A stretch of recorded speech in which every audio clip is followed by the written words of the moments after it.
I'm Emma Carter, 38, and not long ago I thought my life was finally mine.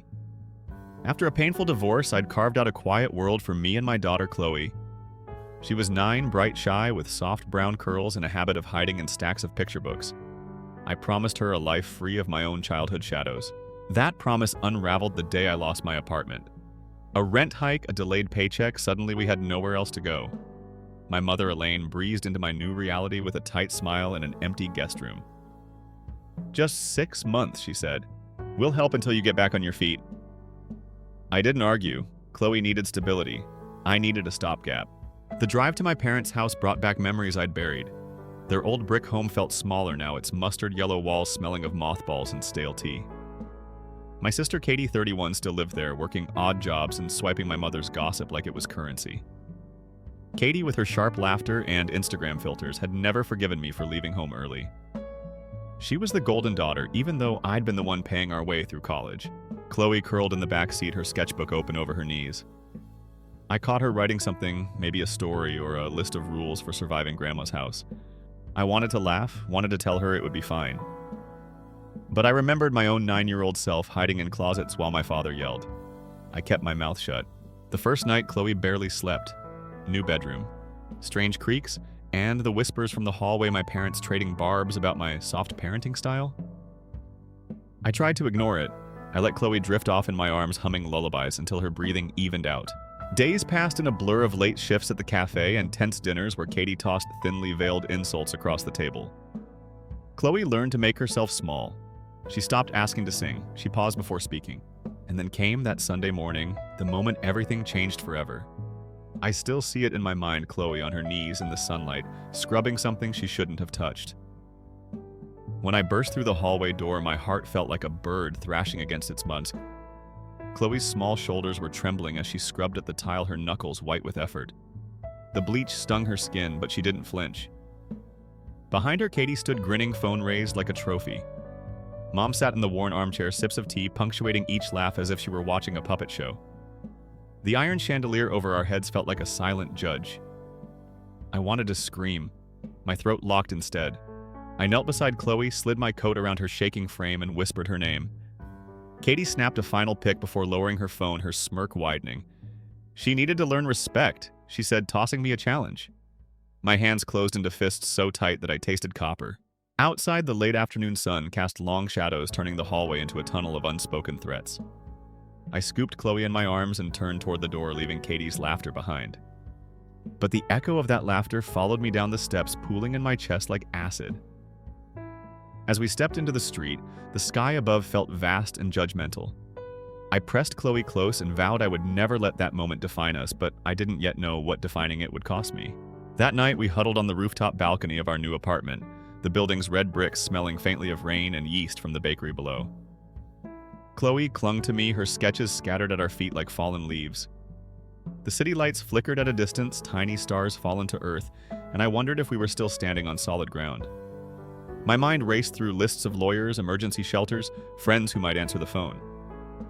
But each plan felt fragile, like a paper boat on a storm tide. I remembered the chipped porcelain dish on Mom's shelf, the one she polished obsessively. She'd always told me it was our family heirloom, a symbol of our legacy. Now I saw it as a warning beauty that hides jagged edges.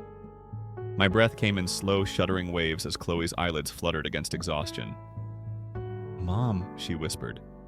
Voice raw, "Why did they make me scrub?" I stroked her hair and felt my resolve harden. I would build us a new legacy, but first I needed proof that would shatter the illusions they'd held over us, and that proof would come at a risk I wasn't yet ready to face. By morning, a sharp autumn wind had carried my anger into my bones. I pressed my ear to the door as Katie's phone buzzed with messages. Through the thin wood, I heard her tell a neighbor about the wild single mom who'd moved in, how she couldn't keep her daughter in line, how Mom was helping out. Every word was a stone thrown at our fragile peace. My chest tightened with the knowledge that Katie intended to weaponize child services checklists against me. I paced the cramped living room, tracing patterns in the dust on the windowsill. Each swirl of my finger felt like a countdown to disaster. I pictured the white van with its anonymous logo rolling up to steal Chloe away. The thought was a blade carving fear into my gut, but it also shone a light on what I had to do next. I would record every insult, every manipulation, every casual dismissal of my daughter's worth. But how do you document cruelty without tipping off the perpetrators? I glanced at the dead potted fern in the corner, a reminder that neglect can kill as surely as violence, and knew that my next move would decide whether we sank or swam in the currents before us. I slipped out that afternoon to the little electronics shop on Maple Street, feet crunching over fallen leaves. I bought a tiny voice recorder disguised as a key fob and a slim backup battery. The clerk raised an eyebrow but shrugged when I said it was for work. In the dusty quiet of a coffee shop booth, I tested the device, whispering Chloe's name and listening to her echo crackle through the headphones. It was imperfect, but it was ours. I remembered the day I first held Chloe in my arms, the rush of love so fierce it scared me. Back then, I promised her safety. Now I was arming myself with this small gadget, a shield almost too fragile for the battle I was about to wage. Each heartbeat felt like the ticking of a clock buried beneath the floorboards, waiting to explode. I tucked the recorder into my coat pocket and stepped outside into the brown gold afternoon, the weight of my decision pressing down like a winter frost. I didn't know if I was brave or foolish. Maybe both. Either way, there was no turning back now. That evening, I prepared dinner like a general mustering her troops. The chipped heirloom plate from Mom's collection sat on our table, its fractured surface glinting in the lamplight. I laid Chloe's favorite macaroni beside a bundle of steamed broccoli and watched her eyes light up, fragility meeting comfort. On the counter, Katie and Mom stood close enough to smell the garlic trading whispers that cut sharper than any knife. I poured iced tea into fluted glasses and set one before Mom, who eyed it with a smug satisfaction. I leaned forward, voice soft. "Mom, could you hold Chloe's hand while I bring dessert?" The request hovered in the air, simple yet loaded. I saw Mom's smile tighten and Katie's phone lift toward her ear. They thought they were still in control. I carried a plate of brownies to the table and set it down. As Katie reached for her phone, both of them spoke at once, jokes about me spoiling Chloe, about pampered girls and broken homes. But through the hum of conversation, my recorder caught every word, their casual cruelty etched in wavering voices. I kept my face calm, the way a sculptor keeps her hands steady while chiseling marble. When I sat back down, the brownies between us felt like a truce that would soon shatter. I sipped my tea and watched their expressions, waiting for the moment when my evidence would change everything. Later, after they'd gone to bed, I crept into the hallway and pressed play on the recorder. At first I heard silence, then low murmurs rising into laughter, my daughter's name used as a weapon. Katie's voice was high and mocking. "She can't even say no without crying." Mom's was softer but colder. "She's just lazy, spoilt by her mother's weakness." My breath hitched. In the background, I caught the slack-throated hum of our old floorboards, as if the house itself were breathing in complicity. I let the tape run until the last cruel syllable faded. Then I backed the file up onto my laptop and into the cloud. My hands trembled so badly I could hardly type, but I forced my eyes to burn in the screen's glow. This was more than evidence. It was a key to unlock the doors they'd bolted around our lives. I shut the laptop and stared at the ceiling, my pulse slowing to a measured rhythm. I knew they'd come for me next. My mother's favorite phrase, "You're destroying this family," already ringing in my ears. But as my fingers hovered over the keyboard, I realized something fierce. I wasn't just documenting our pain. I was forging a sword out of truth. The next morning, I walked into the cramped kitchen with a calm I barely recognized as my own. Chloe sat at the table, drawing sunflowers and watercolor petals, wide and hopeful. I slipped the key fob recorder into my pocket and flipped open a fresh notebook. "Mom, I said I've been thinking about root vegetables." It was absurd. How could beets and carrots matter when dinosaurs were stomping on grapes upstairs? But Mom's brow furrowed. Katie glanced away from her breakfast toast. I pulled the chipped heirloom plate from the cupboard, an inheritance of fractures, and placed it gently before me. "I want to cook with it," I said as a symbol. "I think snacks taste sweeter when they've survived a crack." My voice was light, but inside I felt molten conviction. I watched Katie's mouth twitch. Mom reached out, fingers hovering inches from the plate's splintered edge. In that pause, I saw the years of control flicker in her eyes. And in Katie's, the momentary spark of fear when she realized the game was up. I smiled, soft but unbreakable. "Who wants to help me bake tonight?" The question hung in the air like a challenge, and none of them answered. That evening, as dusk curled its indigo fingers over the rooftops, I tucked Chloe into bed and whispered, "Tomorrow we're leaving." She blinked at me, wide and hopeful. Really, her whisper carried the weight of all the broken promises she'd held too long. I kissed her forehead and felt the pulse of her trust beneath my lips. in the hall outside the recorder nestled against my hip waiting. I pictured how I would tip the scales evidence to lawyers, to courts, to the cold, impartial hands of the law. But I also pictured the look on my mother's face when she realized her legacy of cruelty was about to be exposed for all to see. A sharp gust rattled the window pane as if the night itself were gasping. I settled into the chair by the door, mind racing through escape routes, legal letters, emergency contacts. And in the hush, I heard the soft gathering of strength in my own chest, a steady drumbeat guiding me forward. Our fight was just beginning, and the world beyond these walls was waiting for the story we were about to tell. I woke before dawn, the sky still bruised with night, each star a distant promise I wasn't sure I believed in anymore. Chloe lay beside me, her curls fanned out like autumn leaves on the pillow. I slipped from the bed, careful not to wake her, and crossed the living room, where our packed bags stood like silent sentinels ready to march. My fingers brushed the chipped edge of the porcelain plate I'd stolen from Mom's collection, a relic of a legacy I'd vowed to break. Each fracture in its rim felt like a broken vow I refused to carry any further. Pocketing the tiny recorder and the binder of legal papers, I slung Chloe's favorite blanket over my arm. At the door, I hesitated. Beyond it lay the risks I'd been building toward parental wrath, Katie's merciless schemes, the cold machinery of the courts. Yet staying felt like stepping back into their web. The latch clicked behind me, and for the first time in years, I stepped into the unknown wholly on my own terms. The street was empty, the only movement a black cat slipping into an alley, its eyes glowing like distant headlights. I led Chloe to my old sedan, its faded aqua paint and dented bumper a testament to every mile of our journey. The engine coughed to life, and I felt as though I were coaxing a stubborn horse into a final gallop. Our city blurred past neon signs melting into streaks of color, storefronts folding into one another like pages of a torn map. We passed the playground where I'd once swung so high I thought I'd touch the clouds. Now the swing sat rusted chains sagging like discarded hopes. Chloe pressed her cheek to the glass, her breath fogging the window. I felt my throat tighten. If even playgrounds could betray, where could we find refuge? Still, I reached over and clicked the recorder on, whispering our names and today's date, sealing our existence into memory. I guided us onward toward Mr. Dawson's office, unaware that by the time I parked, I'd discover a note taped to my windshield warning me in blunt, familiar handwriting that I would regret this escape. The law office smelled of stale coffee and leather, a room lined with heavy tomes that seemed to sniff at newcomers. Chloe clutched my hand as Mr. Dawson, his gray beard neat and eyes steely, slid a fortress of documents across his polished desk. Restraining orders, custody petitions, subpoenas, each clause, a promise in ink. But in the fine print lay the trap my parents still respected. Pillars in this county could challenge my fitness claim, instability born from single motherhood and financial strain. My chest clenched, memories of my own childhood, howling back, bruises dismissed as discipline, tears punished as weakness. Panic fluttered in my stomach like wings against a cage. Then defiance flared hot and unyielding. "I'll do whatever it takes," I said, voice steadier than I felt. He raised an eyebrow, then warned quietly, "You'll need more than paperwork. You'll need witnesses who will risk their reputations." In that instant, I realized the next step would force me to turn the very world I feared into allies for Chloe's innocence. Driving Chloe to her first therapy session felt like sailing into a brewing storm. She sat rigid in the passenger seat, her small frame trembling as I explained what to expect each word. A careful raft on choppy waters.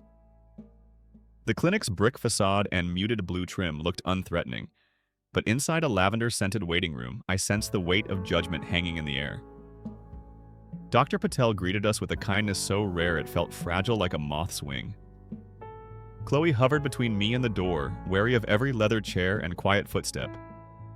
I squeezed her hand, whispering, "You're safe here," but the promise tasted strange, an untested bridge over a ravine of past betrayals.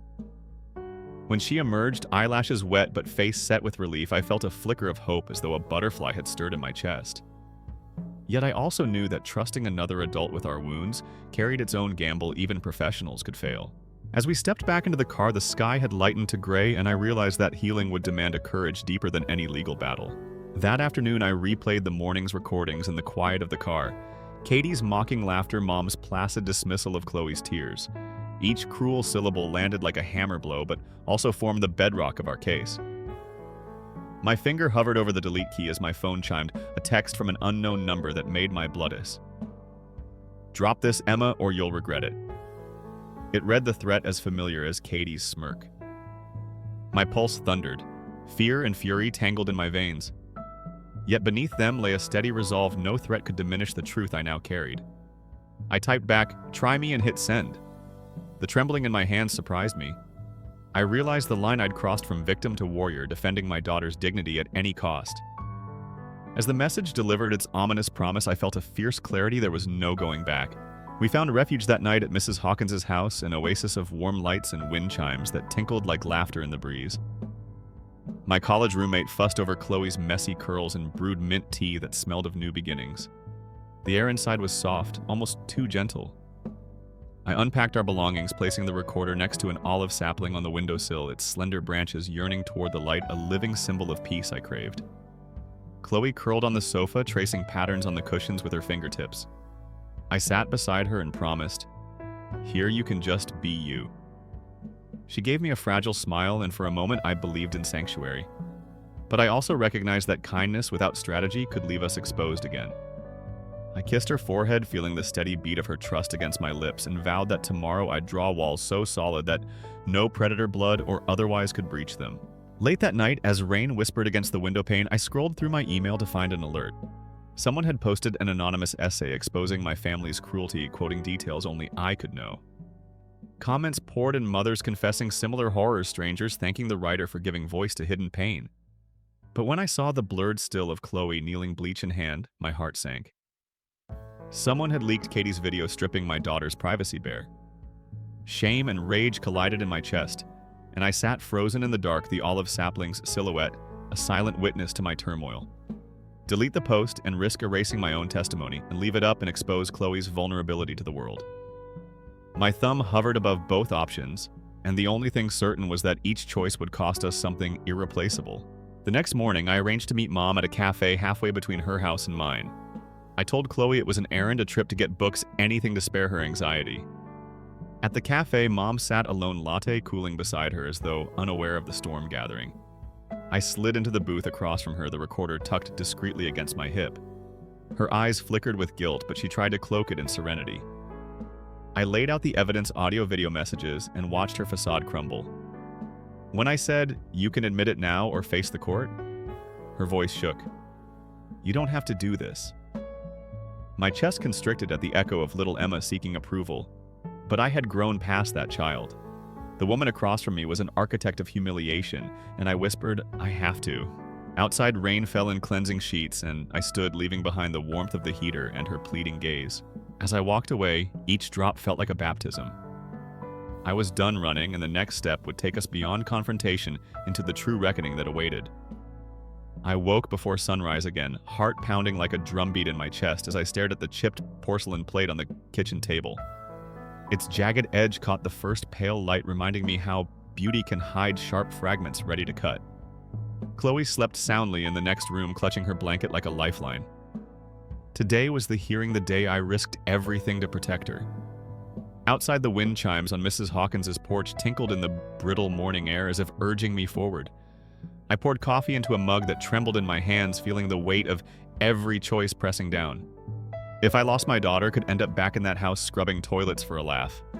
If I won, I'd have to live with the knowledge that my mother and sister had become my enemies in a court of law. My reflection in the window looked back at me, hollowed eyes framed by black curls tied in a loose knot. I squared my shoulders and whispered, "We're almost there." The wind chimes stilled for a moment, and I felt the space between what was safe and what was necessary shrink to a single step. The courthouse loomed like a monolith of judgment, its granite pillars cold and unyielding. Chloe's small hand in mine felt like a promise I couldn't break. As we walked through the revolving doors, the echo of our footsteps mingled with whispers of single mother stigma glances that said, "I didn't deserve to stand here." Inside the corridor, portraits of stern-faced judges watched us pass, their eyes carved in stone. I guided Chloe to a wooden bench and sat, trying to anchor her with my confidence. The courtroom door swung open, and Mom and Katie appeared, dressed in their Sunday-best mom's pearls, glinting like prison bars around her neck, Katie's makeup flawless armor.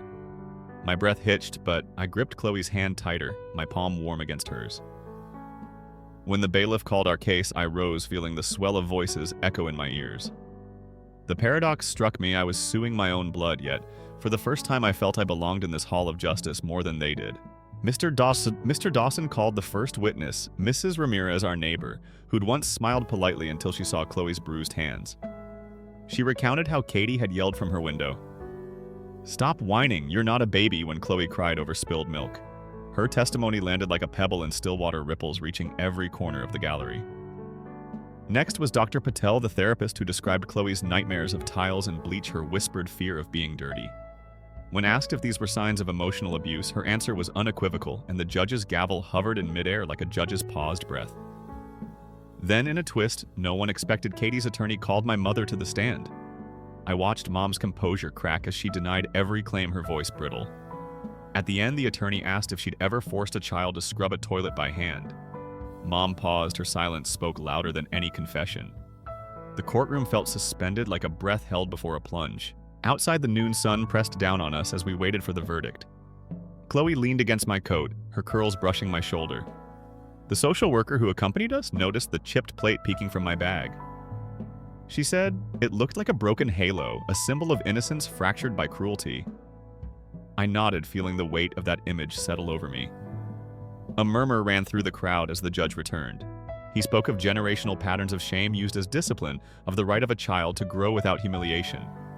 When he ruled in our favor, temporary sole custody, granted supervised visitation only, I felt my knees go weak. Yet as Mom and Katie gathered their things in stunned silence, I saw in Mom's eyes something I never expected, shame that flickered into remorse. But the moment passed, replaced by cold resolve. The gavel fell again, and I realized this victory was only a battlefield, not the end of the war. That evening, back on Mrs. Hawkins's porch, Chloe and I sat among the wildflowers, their petals nodding in the dusk breeze. I lifted the chipped porcelain plate, now clean and empty, and placed it before a budding olive sapling in its pot. "We'll plant you here," I told the tree, "and you'll grow despite the cracks."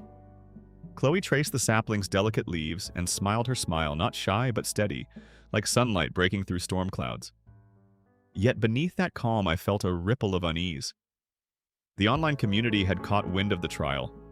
Messages flooded in support, mingled with venomous accusations accusing me of lying for attention. My phone buzzed until my fingers ached. Each notification was a reminder: once your story goes public, you can't control who wields it. I gathered my courage and deleted the meanest comments, tucking my phone away. But as darkness settled and the wind chimes began again, I knew that protecting Chloe would now mean fighting on two fronts: the law and the court of public opinion. Late into the night, I sat by the olive sapling under a single bulb's glow, tracing its tiny branches as if mapping a future. I thought of the chipped plate, now half buried at the sapling's roots, a ritual I'd invented to bind our past wounds to this symbol of resilience. My journal lay open on my lap, filled with quotes from lawyers, therapists, strangers who'd shared their stories online. I wrote down my plans, next steps for restraining orders, a letter to the principal at Chloe's school to ensure her safety, a clause in my forthcoming book to protect her anonymity. As I penned the words, a line from Toni Morrison surfaced in my mind. "The function of freedom is to free someone else." I circled that line twice, feeling its truth anchor me. Then I paused, pen poised above the page, as I realized that real freedom and the next twist in our story would demand a choice more dangerous than anything I'd faced so far. I woke before sunrise again, drawn from restless sleep by the soft clink of that chipped porcelain plate sitting on the windowsill next to the olive sapling. Its jagged edge caught the pale light, reminding me how beauty can harbor hidden fractures. I had won fleeting justice in that courtroom, but victory had only opened a new front in our war, the public arena. The book deal rested on my desk, its contract a promise of a louder voice and a threat to Chloe's anonymity. Publishing our story would shine a spotlight on every wound we'd endured, every moment of cruelty, every secret humiliation. I poured coffee into a chipped mug, the one Katie had once taunted me about, and inhaled its bitter steam, tasting resolve. My reflection in the kitchen window stared back at me, hollow cheeks, determined eyes, hair pulled into a messy knot. I thought of the olive sapling, its slender branches reaching toward the sky despite its tiny pot, and I knew we were ready to grow beyond survival into something stronger. But the next email would test that promise. My laptop hummed in the dim light as I opened the manuscript document for the first time in weeks. The pages were filled with our memories, pressed into prose, Chloe's trembling voice recounting the toilet scrubbing incident, the therapist's clinical notes, the neighbor's witness statement. I'd woven them into a narrative that felt more like a confession than a story raw enough to crack the hardest facades. I scrolled through chapters written late at night, each paragraph a reckoning with the past. Symbolic motifs threaded throughout shattered heirlooms, rain-washed streets, the enduring olive sapling as a sign of our fragile hope. I hesitated at the chapter where I revealed Chloe's own words, how she wondered if she was dirty now, knowing that published as is those lines could haunt her for years. Then I hit send on my draft to my editor, hands trembling like leaves in a gale. A moment later, my inbox pinged with a new subject line. Urgent copyright concerns over real names. My heart lurched. Someone had flagged our story for threatening legal action. My pulse thundered, and I realized that once the manuscript left my control, the next blow would be unpredictable. The book deal had come with an unexpected twist. Katie's name was redacted, but our mother's role was unmistakable. When I received a terse letter from Katie's attorney threatening defamation, my world shivered. They claimed I had painted an untruthful portrait of family life, that my words endangered reputations built on decades of service and community standing. I sat at the kitchen table, the chipped plate between us, and the olive sapling's leaves pressing against the window pane, as if urging me to stand firm. Fear knotted in my stomach, money was tight, and legal fees could swallow every cent I'd saved. But I remembered Dr. Patel's words. Truth is a powerful shield, Emma. It protects those who cannot protect themselves. I dialed Mr. Dawson's number, voice steady despite the quake beneath it, and secured pro bono representation from a public interest legal group. As I hung up, the morning sun broke through a cloud bank, scattering light across the battered plates and sapling leaves. The light felt like an omen of perseverance, but then my phone buzzed with a message from an unknown number. Your mother wants to talk. Tonight, at home. Her words shimmered on my screen, and everything I thought I knew wavered. I drove the winding country roads home at dusk. Chloe asleep in the back seat, her blankets tucked around her like a cocoon. The sky bled orange and purple as I pulled into the driveway of the old brick house, its yellow paint faded by sun and age. Every creak of the front gate felt like an accusation. I stood on the porch, heartbeat pounding, and stared at the chipped porch post that once bore my father's name. I'd come to meet my mother, not to apologize, but to hear her motives. The door opened before I knocked, and Elaine's face appeared in the threshold. Pale eyes, red-rimmed lips trembling. The living room looked the same as ever, floral wallpaper peeling at the seams, family photos in tarnished frames. I held my ground as she motioned me inside. She offered me tea in a delicate cup, the china's pastel roses mocking me with nostalgia. I sat, clutching my bag where I still carried the recorder, the notebook of legal notes, the unmailed final chapters of my book. Why now? I asked, voice low. She placed a hand on mine, frail as a bird's wing. I regret it, she said, each word a hesitant step. I want to help you fight. My chest twisted with longing and suspicion. The olive sapling's image flickered through my mind. Could broken roots reconnect? I swallowed hard, and as her apology trembled in the air, I stood at the threshold of forgiveness, the next choice more perilous than any courtroom. The community education event was my next gamble. I'd agreed to speak at a pilot workshop for school counselors and guardians back at the district where Mom once served. Tickets were free, but invitations exclusive, a gathering cloaked in confidentiality. I planned to title my presentation, When Compassion Becomes Complicity, using my story as a case study on emotional abuse. The flyer featured a simple olive branch illustration dangling over a cracked porcelain bowl. In the weeks leading up, I rehearsed my speech under the lamp's glow, memorizing each line as if it were a lifeline. Chloe helped by drawing chalk images of children holding hands around a tree, her art pinned above my desk like a promise. On the day, I arrived early to set up podium laptop and a small pot with our olive sapling at its base. The room filled with professionals in tailored jackets, clipboards, ready eyes, polite but guarded. When I stepped behind the podium, my heart thrummed against the microphone's cord. I began with an anecdote, my daughter's hazel eyes filling with tears as she scrubbed that porcelain tile, and watched the audience lean forward.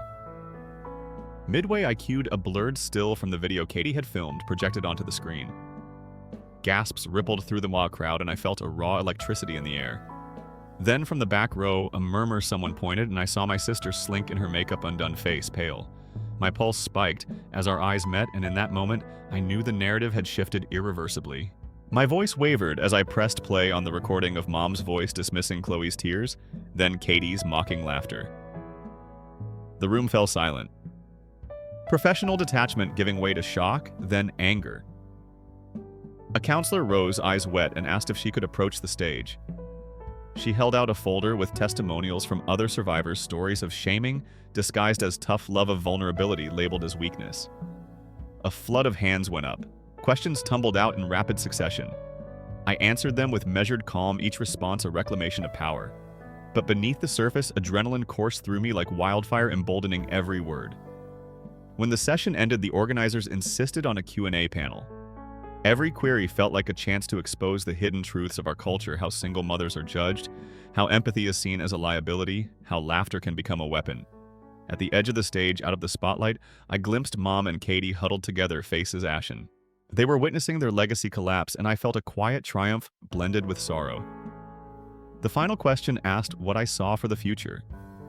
I glanced at the olive sapling on the podium, its new leaves trembling under the harsh lights, and spoke of healing beyond revenge. But as applause filled the room, I realized that our story was far from over. In the days that followed, my mother resigned from her part-time counseling position, and Katie's social media accounts vanished overnight. Messages flooded in support, praise, and inevitably hate. Trolls threatened me, accused me of betrayal, demanded I return Chloe to her real family. I watched their comments scrape at my resolve like sandpaper threatening old insecurities. You made her scrub. Who's the real victim? But each time doubt crept in, I reminded myself of Chloe's laughter as she watered our olive sapling on the porch, of her proud whisper. We're growing together. I realized that true revenge wasn't taking something away. It was giving something back: dignity, safety, the freedom to choose one's own story. I drafted the final chapter of my book, chronicling our journey from shame to solidarity, ending not with a courtroom victory, but with a mother and daughter planting that sapling in a community garden, roots intertwining with hope. As I typed the last words, I felt a fierce calm settle in my chest. Yet I left the manuscript's final page blank, a space for what came next. One afternoon, a letter arrived from my editor. They wanted a second book, this time co-authored with Chloe, a collection of stories and drawings about resilience.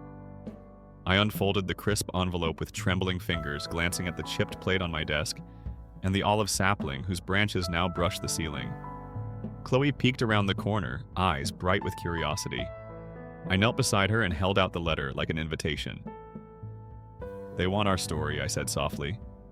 She grinned, that shy confidence blooming in her smile, and nodded. Let's write it, she whispered. In that moment, I understood that our greatest act of defiance wasn't exposing cruelty, it was creating a new narrative together. And as the sapling's leaves caught the afternoon light, I realized that healing was more than survival, it was transformation. But as I watched Chloe dart back to her sketchbook pen, scratching across paper, I felt a thrill of anticipation and a whisper of uncertainty, because every new story demands its own courage. Story 2. I still remember that cold December night 2 years ago. It was Christmas Eve, and my son Oliver held my hand as we approached my mother's front door. My heart was full of hope. Instead, my mother Christine threw open the door and snarled, "There's no room here. Go home." She didn't whisper. She didn't pull me aside. She said it loud and clear in front of my 7-year-old. Oliver's bright smile vanished. Fiona squeezed my arm. We turned and walked away, humiliated by the woman who gave me life. My name is Lucas Jenkins. I'm 42 and manage the Bellevue branch of Pacific Auto Rentals in Seattle. My team handles everything from weekend rentals to late-model used cars. It's not what I dreamed of as a kid, but it pays the bills and gives me time with my family. Fiona, my wife of 10 years, is 40. She works at a local design firm and has an artist's soul. Every morning I wake to her humming in the kitchen while she pours my coffee. Oliver, our curly-haired boy, is always the first to rise. He bursts into our room, arms flailing, eager to tell me about his latest Lego adventure. Those simple routines ground me. They remind me that despite past wounds, love can still be ordinary and beautiful. Yet some nights I wake in a cold sweat, my mind replaying Christine's words. My pulse races until I picture Fiona's calm face or Oliver's trusting eyes. A week before that Christmas Eve, we'd shared our first quiet holiday at home. Fiona baked gingerbread cookies. Oliver crafted a card for his great-grandmother Aurelia. He cut green paper into a tree shape, pasted on glitter, and scrawled, "I love you, Grandma." He believed she still loved him. He fooled himself. My mother had always favored my younger brother Eric, 36, and his son Ethan, 9. They were her golden duo. When Ethan was born, Christine showered him with gifts, selfies, and Facebook posts. Oliver got a maybe next time and a cold shoulder. I carried that injustice like a weight. As a child, I watched my parents praise Eric for every small thing. If I broke a glass, I'd hear nothing. When Eric did the same, he'd rush to Mother with a grin and hear, "It's okay, darling." They never saw how I felt small. When I turned 38, I confided in my friend Maya, a family therapist I met at college. Maya, 39, listened as I poured out years of disappointment. She taught me to set boundaries with kindness to protect Oliver from toxic patterns. Her texts, "Breathe, you deserve peace," still sit in my phone. And then there's Alan's 72 grandmother Aurelia's longtime house manager. He'd watched me grow up quietly sympathetic. He once slipped me a knowing smile when Mother dismissed me. I prayed that when Aurelia called, Alan would side with truth. That call came just as I was tucking Oliver into bed. My phone lit up Aurelia. At 79, Grandma still had the sharpest mind in the family. She was the only one who ever stood up for me, I answered. "Lucas, darling," she said, voice warm. "I want you, Fiona, and Oliver here for Christmas. My house in Kirkland can hold us all." My chest tightened. It had been over a year since I faced Christine and Eric. The thought made my throat close. I paused. "Grandma, I don't know." "Please," she pressed. "I want to see my grandson open his gift." I glanced at Oliver, who was clutching his homemade card. He'd asked me 100 times that week, "Dad, what if they don't like my drawing?" And my heart sank. "We'll come," I whispered. I hung up and sat in silence. Fiona entered, her brow furrowed. She slipped onto the bed beside me. "Everything okay?" I sighed. "Grandma invited us, but..." "You heard how Mother treats us." She tucked a strand of hair behind my ear. "Christine's cruelty isn't Grandma's fault. She wants us there." I closed my eyes, thinking of Maya's advice: protect your peace, but do what's right for Oliver. He deserved memories with his great-grandmother. "Okay," I said. Fiona smiled and kissed my forehead. "We'll go," she said. "I'll bake a pie." In the days that followed, we planned. Fiona would bake her famous almond orange loaf. Oliver and I picked out a wooden train set for Grandma. He worked on his glittery card every night, asking me, "Is this pretty enough?" Yet each evening, doubt crept in. My phone buzzed with Maya's simple reminders: "You're doing what's best." I imagined Alan's kind eyes at Grandma's gate, ready to welcome us. Christmas morning arrived under bright skies. Fiona and Oliver danced in the kitchen as cinnamon and almond scents filled the air. I helped Oliver frost cookies, wiping a smear of icing from his nose. He laughed, and so did I. For a moment I felt hope, real hope. I truly believed that this Christmas would be different, that Christine's spite would melt away under Grandma's warmth. I had no idea what awaited us. That afternoon, we drove the familiar route to Kirkland. Carols played softly. Oliver clutched his card. Fiona held my hand. I took a deep breath as the big white house came into view, windows aglow, fir trees trimmed with lights. Cars lined the drive. Ahead of ours, I spotted Eric's blue pickup and Christine's silver Lexus. My pulse spiked. At the front door, I straightened my coat. Fiona steadied Oliver. His grin was bright, his eyes full of trust. I rang the bell. Laughter and music spilled out. I saw Alan step away from the doorway to greet us, then Christine's face replaced his. Her lips curved into a cold line. "Go home," she said, voice sharp. "There's no room left." Time froze. I looked at Fiona, at Oliver, whose eyes filled with confusion. I opened my mouth to protest. She cut me off. "If you're late," she said, "you're unwelcome." The door slammed. Music and laughter continued inside as if nothing had happened. Fiona wrapped her arm around me. Oliver's small voice trembled.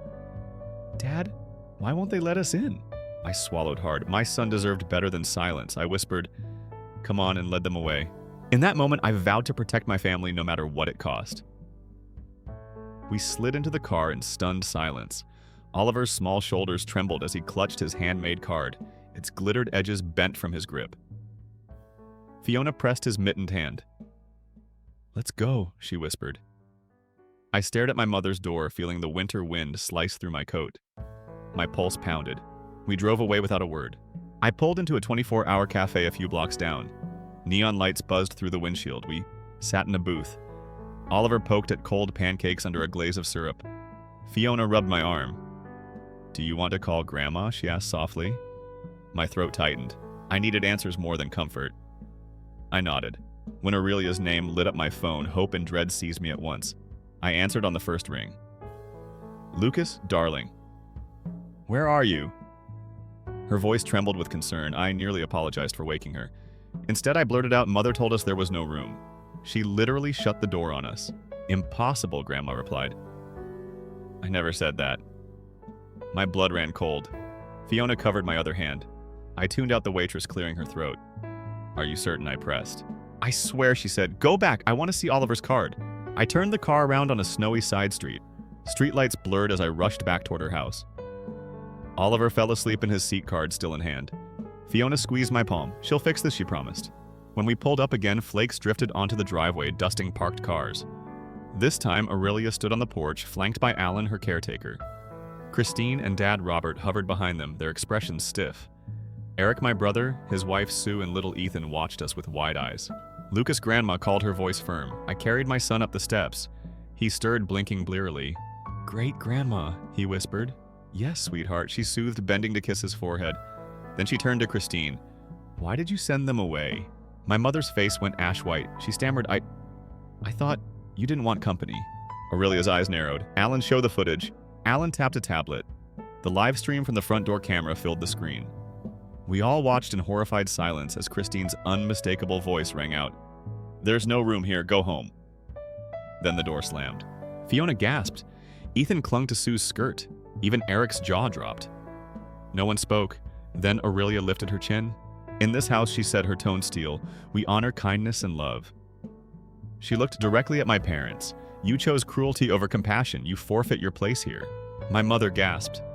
Dad's hands clenched. Christine turned and fled, leaving her heels clacking on the porch. Robert stumbled after her, nearly slipping on the icy steps. Our relatives watched in stunned silence, then whispered among themselves. A beat later, Aunt Janine broke the hush. How could she murmured. Cousin Malik shook his head. No child deserves that. I stepped back as Grandma faced the lawn lights. Her breath formed small clouds in the cold air. From this moment, she declared, Robert and Christine Jenkins are no longer my son and daughter-in-law. The words fell like hailstones. My mother dissolved into tears.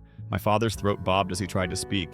He only managed a strangled mom before following Christine down the drive. Behind them, Eric and his family slipped away, mouths pressed into thin lines. Oliver, now wide awake, blinked up at me. He still clutched his crumpled card. Grandma knelt and cradled him. Thank you for this gift, she told him, her voice warm again. She hugged him, her frail arms steady. His grin returned, the hurt of minutes ago melting. Fiona touched my arm. Come on, she said, nodding toward the open door. Inside, the living room glowed with twinkling lights and a crackling fire. Hot cider and mince pies were laid out on a sideboard. Alan guided us to the front of the room where Aunt Janine offered Fiona a comforting smile. Relatives drifted up to apologize. I'm so sorry that happened. Cousin Mike, no one should be treated that way. Sue, I thanked each of them with a nod. My heart was too full for words. Grandma lifted a glass of cider. Let's celebrate, she said. Her authority silenced the room. Not because of blood, she continued, but because of love. Murmurs of agreement rippled through the crowd, then she tapped her glass. To our true family. Glasses clinked. I hugged Fiona. She wiped a tear from her cheek. Oliver whooped and waved his card like a trophy. I realized how hollow our holiday had felt until this moment. Later, we gathered around the Christmas tree. Children chased each other with paper crowns. Fiona and I joined in laughing until our sides ached. I watched Oliver show Grandma his wooden train on the track. His excitement was contagious. In a quiet moment, I found Grandma in the library. She handed me a leather journal. Inside, she'd written notes from every Christmas I'd missed. On the last page, to Lucas May, your home always be filled with warmth and justice. I choked back tears. Thank you, I whispered, pressing my forehead to hers. That's what family is for, she replied softly. As we finally left her house past midnight, snow drifted gently on the ground. Oliver slept in Fiona's arms. I watched them in the rearview mirror. My heart ached with gratitude. Christmas nearly broke us, but in exposing cruelty, it revealed true compassion. And in that revelation, we found the real meaning of family. Dawn broke softly through our living room windows as I carried a mug of black coffee to the couch. Fiona and little Oliver were still asleep. For one delicious moment, the world outside didn't exist, only the warmth of our home. Memories of last night flickered in my mind like candlelight. The crackle of Grandma's fireplace, the hush when she unveiled her journal, the steady resolve in her eyes. I pressed play on my phone's voice recorder. I needed to capture these thoughts before they slipped away. Yesterday I spoke into the microphone. I felt something shift. We left hurt but returned blessed. I saw cruelty exposed and compassion crowned. I paused, listening to my own voice. Recording my feelings made them real. 10 minutes later, Oliver bounded down the stairs in his pajamas, hair tousled like a wind-blown nest. He slid onto the couch beside me. Dad, can we build that train track again? His eyes shone with excitement. I nodded, ruffled his hair, and helped him unpack the wooden rails. Each snap click of the tracks reminded me that small joys stitch us back together. Fiona joined us, warm mug in hand. She leaned in and kissed my temple. Coffee, she offered. I handed her half my dark roast.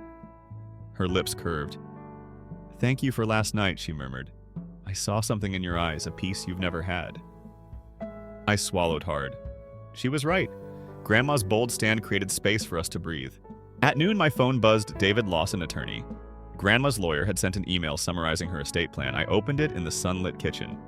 The document spelled out that she formally transferred the Lakewood House and Highlands Ranch estate to me and Fiona as equal owners. She also appointed me executor of her trust.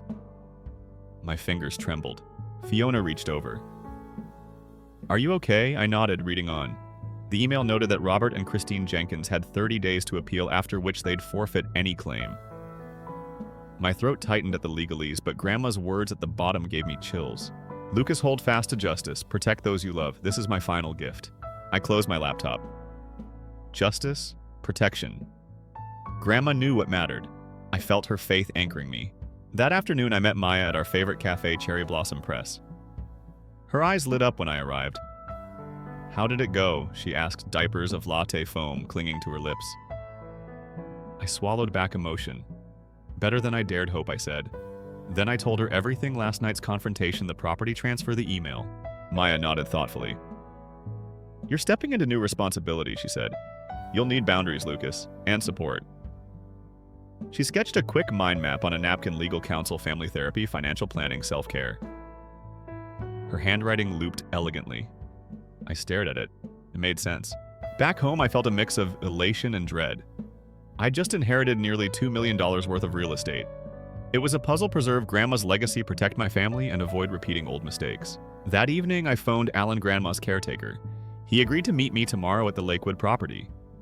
She trusts you, he said. Remember, this house carries history, both joyful and painful. Treat it with care, his gentle warning lingered. I owed it to Grandma and to myself to honor that legacy. As I tucked Oliver into bed that night, he whispered, Dad, can we move Grandma's train set to our house forever? I hesitated. The train set belonged to Grandma, but then I realized extending its tracks into our life symbolized continuity. Let's ask her, I said. Maybe she'll gift it to us. His grin lit the room. Later, Fiona and I sat at the kitchen island under the soft glow of pendant lights. I showed her Maya's napkin and David Lawson's email. It's overwhelming, I admitted, but I want to do this right. She took my hand. We'll do it together. Then she surprised me. I've been sketching renovation plans for the Lakewood house. She slid a stack of drawings across the counter, clean lines open, layouts cozy, reading nooks. If Grandma agrees, we could make it a retreat for kids in foster care, she said. I blinked. Her idea was bold and beautiful. Foster kids? She nodded. She always loved children. This house could be more than a financial asset. It could be a place of healing. My chest swelled. That was exactly the kind of purpose Grandma would have wanted. The next morning, crisp and clear, I drove to Lakewood with Alan in tow. The house sat on a tree-lined street, its familiar facade weathered by time. Inside, dust motes danced in sunbeams. We toured room after room. In the library, I ran my hand over the carved mantel. In the dining room, I traced where the old oak table once stood. Alan cleared his throat. Grandma left a key and a note for this house. He handed me a worn envelope. My heart pounded. I opened it and read her neat script. For the children who deserve a home. Tears stung my eyes. Grandma had envisioned the house as a sanctuary. Fiona's foster care center idea honored her intent perfectly. I looked at Alan. Let's make it happen. That afternoon, my phone buzzed again. This time it was Leighton and Partners Attorneys at Law, a letter from lawyers representing Robert and Christine Jenkins. They intended to contest the will on grounds of undue influence. My stomach lurched. I called Maya. She reminded me to breathe. Start gathering evidence, she advised. Medical records, video of Grandma's faculties, any witnesses. I thought of Alan and Uncle David Christian, the lawyer who drafted the original will. I scribbled names into my notebook. Fiona found me in the study, eyes rimmed red. They're suing, she asked. I nodded, voice tight. If we lose, everything falls apart. She stepped close, hand on my chest. Whatever they throw at us, we'll face it head on. This is Grandma's vision. I leaned into her. Her faith bolstered mine. That night, I lay awake, mind racing. I pictured Christine's cold smile, the slam of that door. And then I pictured Grandma's fierce gaze as she disowned them, not out of vengeance, but out of love's defense. My resolve hardened. Tomorrow, I'd meet with David Lawson and start building our case. I'd set legal boundaries, yes, but also emotional ones. I would not let fear or guilt erode the warmth we were creating. I closed my eyes and pictured Oliver running along wooden tracks, the train's bell chiming with laughter. I pictured Fiona's hands shaping dough in a kitchen filled with light. I pictured Grandma's journal open on her desk, its pages alive with hope. Sleep swept over me, sending me into dreams of snow-dusted train tracks leading to open doors. The morning after my meeting with Maya, I woke early. My mind was restless but determined. I brewed coffee and drafted an email to David Lawson. I wrote, "Let's schedule our first hearing prep. I'm ready to move forward." Within the hour, his assistant Rachel replied, offering a slot that afternoon. At 3 o'clock, I arrived at Lawson & Partners. Their office smelled of polished wood and fresh ink. Rachel greeted me in the lobby. She led me to David's corner office, where shelves bowed under towering binders. David, 45 and calm, shook my hand firmly. He'd spent years handling estate disputes. His eyes were sharp, yet kind. We reviewed the Jenkins complaint, they alleged undue influence over Grandma. I passed him the email from her doctor confirming her sound mind. "Good start," David said, tapping the letter. Then he introduced his paralegal, Elena Torres. Elena, in her early 30s, had organized our documents into color-coded files. She'd also arranged depositions with Alan and Christian. I felt a surge of relief.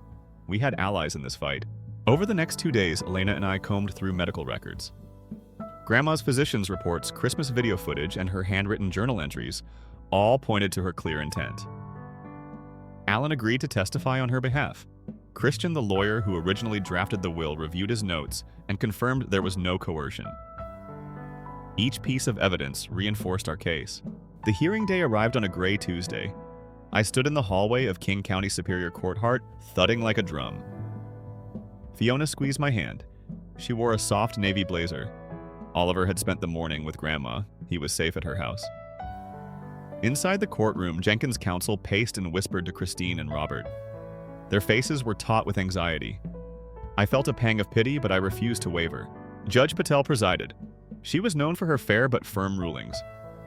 David outlined our case first. He spoke clearly. We submit evidence proving that Mrs. Aurelia Jenkins drafted her estate plan of her own volition. We have notarized journal entries, medical attestations, and eyewitness testimony. He called Alan to the stand. Alan recounted Grandma's lucid conversations about justice and her love for grandchildren equally. His voice trembled only once when he described her resolve to protect me and Fiona. Next came Christian. The courtroom quieted as he explained the drafting process. "I met with Mrs. Jenkins alone," he said. "No one influenced her. She spoke freely about fairness. I recorded our sessions and notarized her signature. His testimony was precise and heartfelt." I watched Christine and Robert's counsel fidget. Their arguments grew stale under the weight of facts. After lunch, Judge Patel asked for closing statements. David stood and laid a weathered copy of Grandma's will on the bench. "This document embodies her final wishes," he said. "It reflects her character and her values." Then he sat. Jenkins' counsel stumbled over rhetoric about family bonds and traditional inheritance, but the judge's gaze never left his face. That evening, we received the verdict by email. The court upheld the will in its entirety. I read the 2-line ruling. The petitioner's contest is denied. The decedent's testamentary capacity and free will are affirmed. Relief washed over me in waves. I closed my eyes, imagining Grandma's smile. I pictured Fiona and Oliver dancing around her living room. Days later, I drove to Lakewood with Fiona and Oliver. The old house stood ready for its new purpose. We'd decided to honor Grandma's desire by transforming it into a weekend retreat for foster children. We partnered with Evergreen Children's Services and hired YouthWorks to provide counseling programs. A social worker named Jasmine met us at the door. She introduced us to Lily, a timid 10-year-old with bright eyes. Lily clutched a teddy bear as she toured her new bedroom. "I love the blue walls," she whispered. My heart swelled. Over the next weeks, volunteers helped us paint cheerful murals. We installed reading nooks in the corners and stocked the library with picture books and board games. Fiona designed a craft room where children could paint or sew. Alan supervised repairs and restoration, telling me and occasionally our helpers stories about Grandma's holiday gatherings. Her spirit seemed woven into every beam and brick. On the first weekend, 10 children arrived by bus. They unloaded suitcases and chattered excitedly. We served them warm soup and fresh bread around a long table. Fiona led a baking session in the kitchen. Alex, a foster teen of 14, laughed as he kneaded dough. Oliver and Lily teamed up to decorate sugar cookies. Their joy was contagious. That Sunday afternoon, we sat around the fireplace while Jasmine led a group circle. Each child shared what they liked most.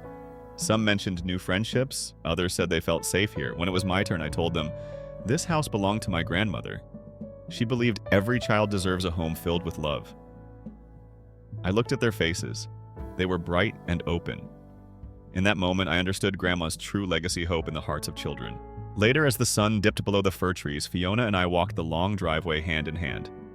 Oliver raced ahead, shouting for one more race up the path. We laughed. Together. Unbroken. That week, I met with David to finalize the ownership transfer. We set up a trust to maintain the property. He congratulated me. You honored your grandmother's wishes perfectly. I thanked him and told him I'd recommend his firm to anyone in need of justice. When I returned home, a small box waited on my desk. Inside was Grandma's leather journal. On the last page in familiar script, she'd added one final note after our trial. You carried my torch. Keep it burning for those who need it most. I wiped away a tear. I felt her pride. Tonight, I'll read this story to Oliver and his little sister-to-be in my wife's belly. Sophie, now 9 months pregnant, is resting in our bedroom. Our new baby will arrive any day. Soon, Oliver will learn to teach her how to build train tracks just as he promised. I look back on that terrible Christmas Eve with awe. It nearly broke us, but it also revealed my grandmother's courage. She fought for justice. And because of her, I discovered my own strength.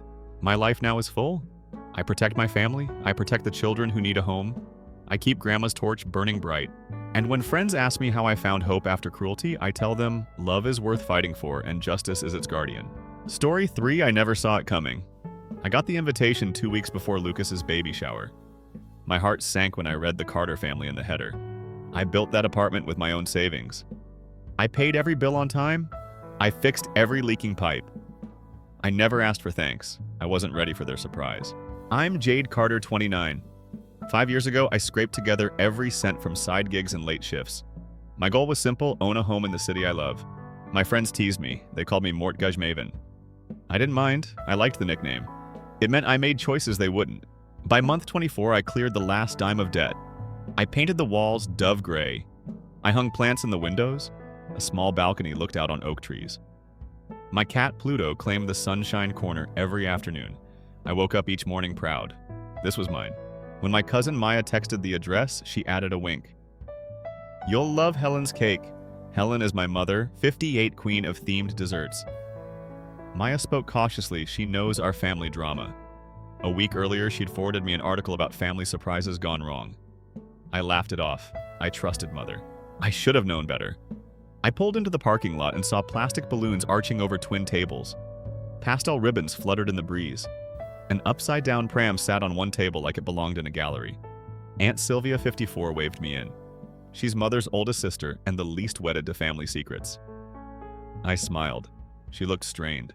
The cake arrived next. It was an overstuffed monstrosity of fondant.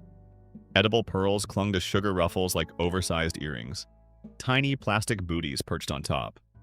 It looked less like a celebration and more like a trophy case. Nora, Lucas's fiancée, stood beside it, her hand on her bump. She beamed. Her joy was real. A sudden ache twisted in my chest. Mother tapped a fork against her glass. The chatter hushed. Marcus, 26, my young cousin, handed her a gilded frame. It felt heavier than it looked. My pulse quickened as Mother held it aloft. From all of us, she declared, voice thick. Everyone clapped. Lucas wiped a tear. Nora's eyes glistened. I forced a small smile. Inside that frame was a deed. My name had vanished. It read, Lucas R. Carter. I blinked twice. My breath caught. I swallowed a laugh, or was it a sob? My hand shook as I stepped forward. Mother's smile nearly cracked her porcelain facade. She said it was their gift to Lucas and the baby. Before I could speak, Father Martin, 60, slid in beside me. He spoke low. You have 30 days to vacate, he said, like reciting a line from a contract. The room held its breath. Everyone stared. I pressed a thumb to my lips and nodded. 30 days. Sure. He believed he held the power. I slipped the frame back into Mother's hand. 1 day is all I need, I whispered. I saw Lucas's brow rise. Nora's jaw went slack. Marcus looked at me wide-eyed. Aunt Sylvia's lips parted as if about to protest. But no one moved. Not even the cousins snapping pictures for Instagram. After the applause faded, I slipped outside. I found Mr. Chen, the building manager, near the rear gate. I handed him an envelope. Quiet entry tomorrow at dawn, I told him. He nodded and slipped it into his pocket. I called Aisha, my lawyer friend, at 11:47 p.m., well past her bedtime. She answered on the first ring. I gave her the story. She said, "I'll have paperwork ready by 6. I returned just before midnight. I passed the guests huddled around leftover cake. They laughed about floral arrangements and baby names. My chest went hollow. I realized how blind I'd been. They treated my home like a stage. They admired the curtains, not the builder. At 5 a.m., the building door clicked open. Mr. Chen stood guard at the control panel. He gave me a thumbs up. By 7 a.m., the crew arrived, 2 movers, a locksmith, and a driver. They unloaded carts and boxes. They worked in silence. They took down cabinets, pulled up planks, disconnected the washer and dryer. I watched from across the street as they loaded my life into a truck. I felt no anger. I felt no fear. I felt calm. In the golden light of dawn, I saw every scratch on the floor, every dent I never noticed. It was paid for by me. I climbed into my car with the washer and dryer in the back seat. Pluto mewed, alarmed at the sudden journey. I patted his head. "Don't worry, buddy. This is just the beginning." I drove away before anyone noticed. Tomorrow, I'd open the boxes I'd packed. I'd read every document Aisha prepared. I'd meet a new ally, Mrs. Nguyen, the neighbor who took in stray cats. She promised to witness every step. Dawn broke over the city as I sat in my car, the washer and dryer humming softly behind me. I rifled through the manila folder Aisha had delivered late last night. There were eviction notices, title restoration forms, and a draft lawsuit. Each page smelled faintly of printer ink and possibility. My heart pounded not from fear but from anticipation. I had never felt so alive. At exactly 7:15 a.m., I dialed Lucas's number. It rang 4 times, then went to voicemail. I forced my voice steady. "Lucas, this is Jade. I've initiated title fraud proceedings. Expect legal papers today. I want to talk face to face. Call me." I hung up before he could interrupt. My pulse slowed. I'd said what needed saying. By 9:00 a.m., the first box sat on Lucas's porch. It was labeled in black ink, Box 1, proof of ownership. Inside lay a framed copy of the original deed, the one with my scrawled-some signature. I'd slipped the frame through the mail slot and backed away, the rattling slot echoing like an applause. I imagined Lucas's hand freezing as he read the label. Texts flooded my phone within minutes. "Marcus Sis, what did you do, Aunt Sylvia? Are you insane, Mother Jade? Stop this. Father, call me." Only Nora stayed silent. I didn't respond. My strategy was simple, controlled silence. They expected me to panic. I refused. By midday, Aisha appeared at my makeshift office in a corner cafe. She wore her usual blazer and carry-on messenger bag. "Your paperwork's airtight," she said, sliding a stack of certified mail receipts across the table. "You'll need these when you file at the clerk's office." I nodded, folding her arm over mine in thanks. Her confidence bolstered my own. I spent the next hours scanning receipts and drafting emails. I thought about every late-night shift, every off-duty repair. I remembered how I'd rescued that boiler from bursting on New Year's Eve. I breathed deeply, tasting resolve. They had tried to erase me. Now I would write myself back into history. That afternoon, I met Mrs. Nguyen in the lobby of my former building. She's 62, widowed, and a cat rescuer with bright scarves and kind eyes. She held 2 cups of jasmine tea. "You did the right thing," she said gently. I accepted the tea and let her warmth seep in. "Thank you," I whispered. Her presence reminded me I wasn't alone. Across the hall, neighbors whispered as I carried legal paperwork to the management office. I raised my head, smiling politely. I imagined their surprise when they discovered my claim. They'd admired my artful shelving and tidy balcony. Soon they'd realize those blossoms had roots in my sweat, not someone else's gift. Back at the cafe, I opened my laptop to the spreadsheet I'd built. It listed every transaction, down payment, monthly dues, plumbing repairs, new lighting. I color-coded columns: paid by Jade, paid by Carter family, outstanding balance. The total glowed in red. The family owed me over $200,000 in labor and lost equity. My fingers hovered over the send button. I thought of my childhood reading under that same balcony tree, tracing constellations in the sky with my father. Betrayal cut deep, but it also lit a fire. I would not let nostalgia trap me in silence. I tapped send and watched the email fly to Lucas' mother and father. That evening, I gathered my courage and stepped into the co-working space where I'd booked a private meeting room. I invited 2 allies, Aisha and my friend Ezra, a forensic accountant. Ezra spread out bank statements and credit card bills. "Look at these interest charges," he said, circling lines in red pen. "They enrich them at your expense." We leaned in, plotting next moves. Late night, I drafted a letter to extended family. I wrote plainly, I know some of you heard only one side. Here are the facts. I attached the spreadsheet and copies of the deed.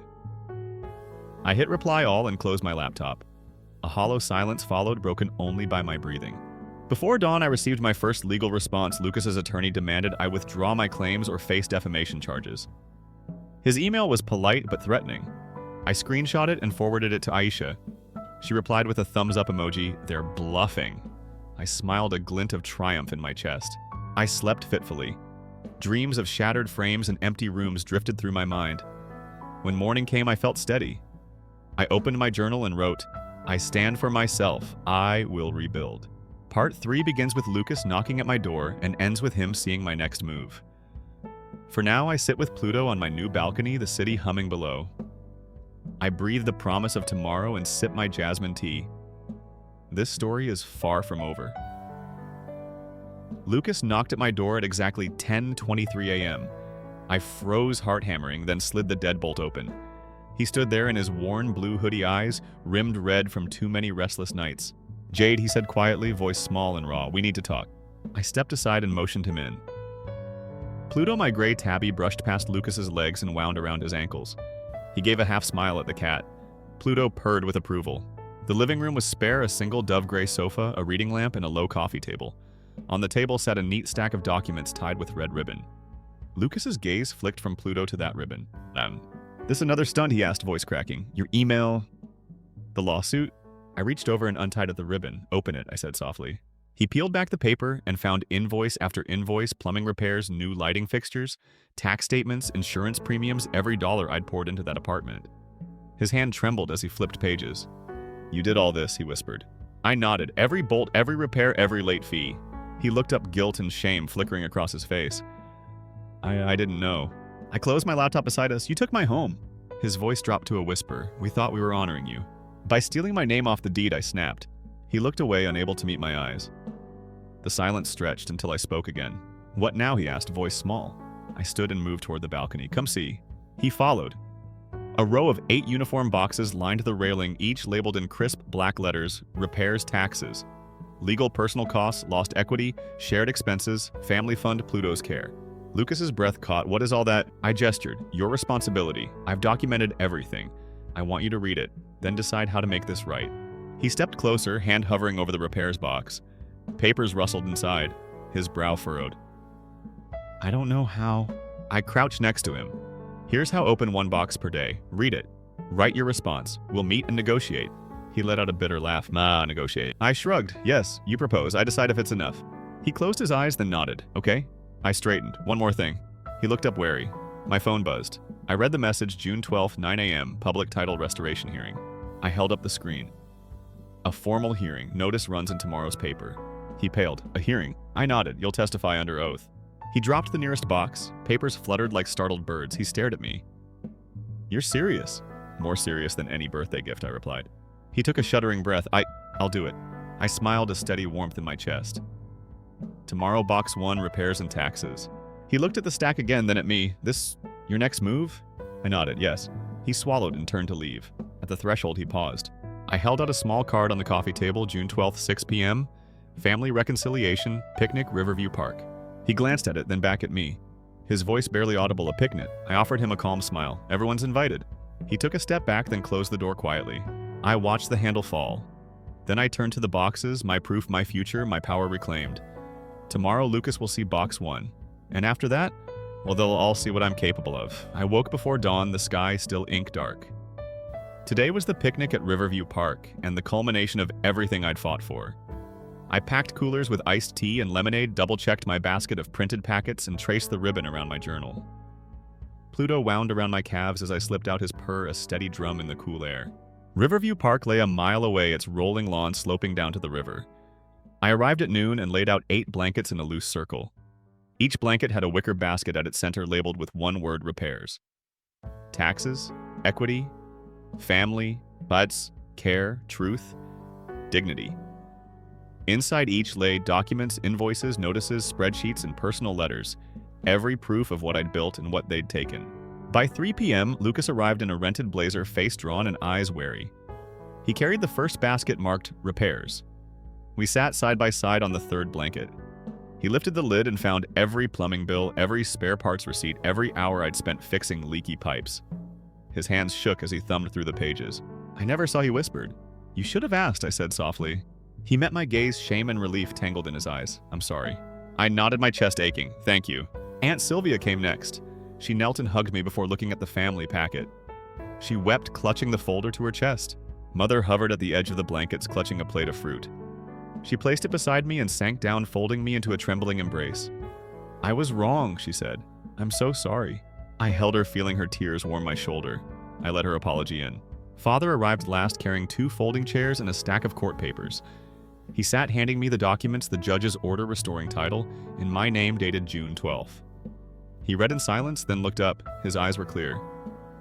I understand now, he said. When everyone had gathered, I stood in the center of our circle. I unfolded a sheet of paper titled Picnic Program and read, 1. Acknowledgement, 2. Apology, 3. Action, 4. Gila. I paused, letting the words settle. Thank you for coming, I began.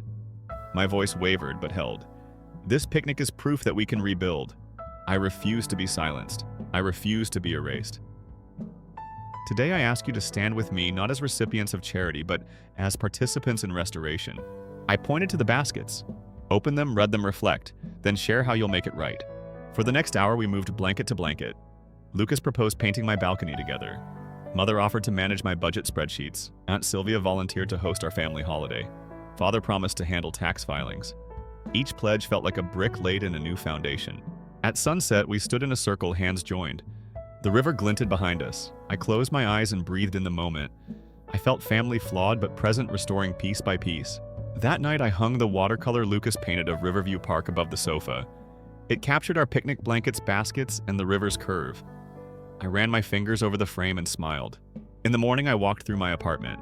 I inspected the dove-gray walls, the oak floors I'd refinished after the movers tore them up, and the reading corner I'd built solo. It felt different now, warmer, richer with shared history. A few weeks later, the final box arrived at Lucas's door. It contained a simple note. Thank you, Jay. No invoices this time, just gratitude. I texted Lucas congratulations. He replied to us. I closed the door, Pluto in my arms, and settled on the balcony. The city hummed below. The breeze carried echoes of our laughter from the picnic. I leaned back, eyes closed, and let silence wash over me. By silence now meant peace.